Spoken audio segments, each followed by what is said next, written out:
What I'm going to tell you now is based on my experience, not on some research paper or plan.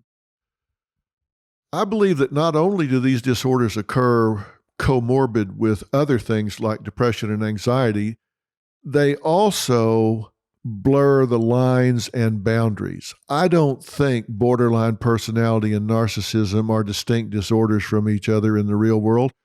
I don't think antisocial personality is always a distinct disorder from some of the others in the real world.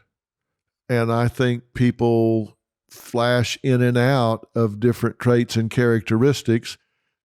And so I've come up with a concept that has made a lot of sense to me over many, many years, and it's something I call baiters. And this is kind of a combination of the bad traits and characteristics that I see blur the lines among these diagnoses. And Bader stands for backstabbers, abusers, imposters, takers, exploiters, and or reckless. These are just kind of the worst characteristics that draw from all of the different diagnoses. And I want to talk to you about these people because I believe that these are the truly dangerous people in your life. Baiter. Think about what I just said. Backstabbers. Now, are there narcissistic people that are backstabbers? Of course there are. Are there borderline personality disorders that'll stab you in the back? Well, stab you in the back is not a clinical term. That's why I say this isn't in a research paper. This is my clinical experience. I'm talking about people that will undercut you, sabotage you, go behind your back, and make things worse for you. They're not trying to help you win.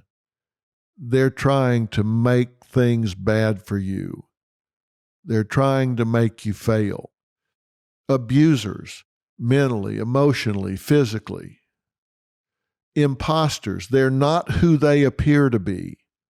They show you one face when they're really somebody else. They'll pretend to be your friend when in fact they're talking behind your back. They'll tell you that they're supporting you when in fact they're undercutting you because they want what you have. They're takers. You'll notice in the relationship, it's all one way. It's always about them. They will suck you dry. You're always the go-to person.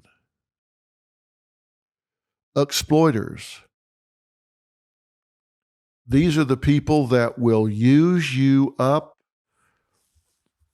They will let you do things for them. They will blame you for things. They will let you do the work and take the credit.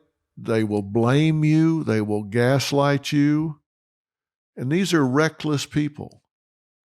They're not concerned about your safety or well-being or the career or your children or how they're getting along at school. They don't care. They care about one thing, and that's themselves. Now, the first thing I want you to do is you've got to trust yourself, because I'm going to ask you to make a list and check it twice. 'Tis the season. Let's think about who's been naughty and who's been nice. Really, let's do a scan in your life. Now, you don't often do this, but I really want you to stop and think, using the characteristics that I'm using here, which are not clinical terms, I'm telling you that, but you know what I mean. I'm trying to use plain talk terms. Make a list that your gut tells you in your life are bad news. I'm not saying you can prove it. I'm not going to ask you for data. I'm not going to have you go back and fill out 10 examples. I'm just telling you, let's just go with instinct right now. Scan your life. Who in your life do you have an uneasy feeling about? Your intuition, instinct, whatever. You're not going to have to defend it right now. I just want you to listen to yourself. Let's start with your family, your in-laws, brothers, sisters, aunts, uncles, the people that you're around. And then let's extend it to your work relationships. If you're a career man or woman, the people at work. Who do you have in your work circle? If you have a career working outside the home, or if you work inside the home, maybe you're a stay-at-home mom or stay-at-home dad, you still have relationships where you have to work to run that home, to run those kids in their school and all of this. Who in your relationships do you just have that uneasy feeling about? Let's not ignore that anymore.